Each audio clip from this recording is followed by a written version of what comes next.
Bismillahirrahmanirrahim. Assalamualaikum warahmatullahi wabarakatuh. Hari ini tentang makosid khosoh yang ketiga. Yang pertama itu makosid larangan ihtikar.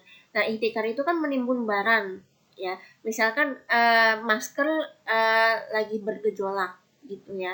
Atau misalkan lagi kita tahu nih COVID di Indonesia COVID-nya belum melonjak.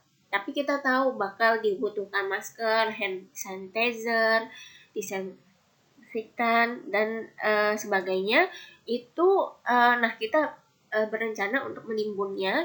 Lalu ketika permintaan naik, kita keluarin dan kita jual dengan harga yang tinggi. Nah, itu namanya ihtikar. Nah, ihtikar tidak diperbolehkan.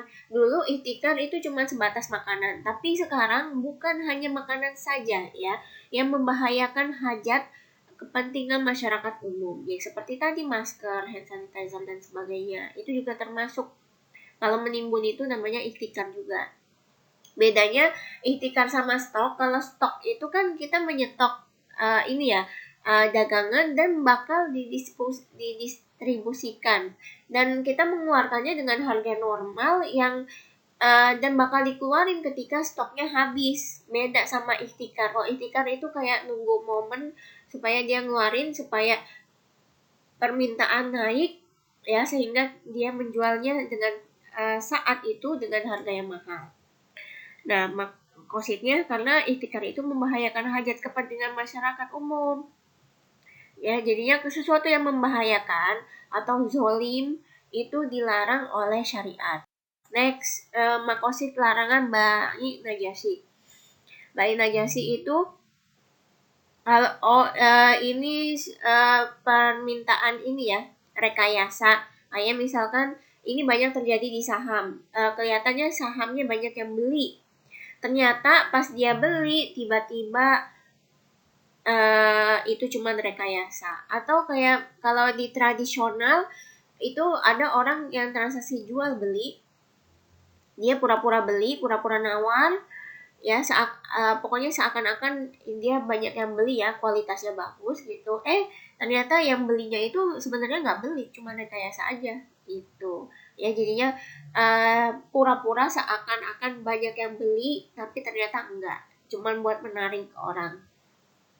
Nah, ini kan rekayasa pasar dalam demand permintaan itu saham. Kelihatannya banyak, berarti sahamnya bagus nih, ternyata itu cuma bohongan.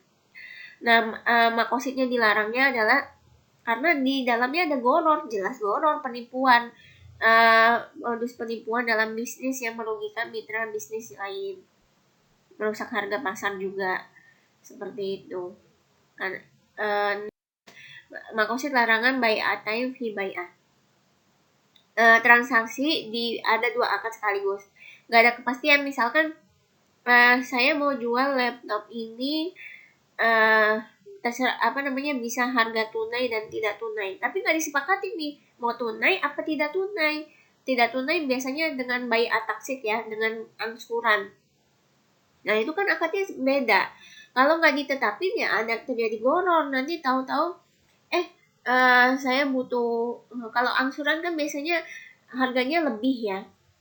Ya, si penjualnya lagi butuh duit lebih, ya udah diangsurin aja deh biar dapat lebih, misalkan seperti itu. Nah, itu kan terjadi goror. Kalau kita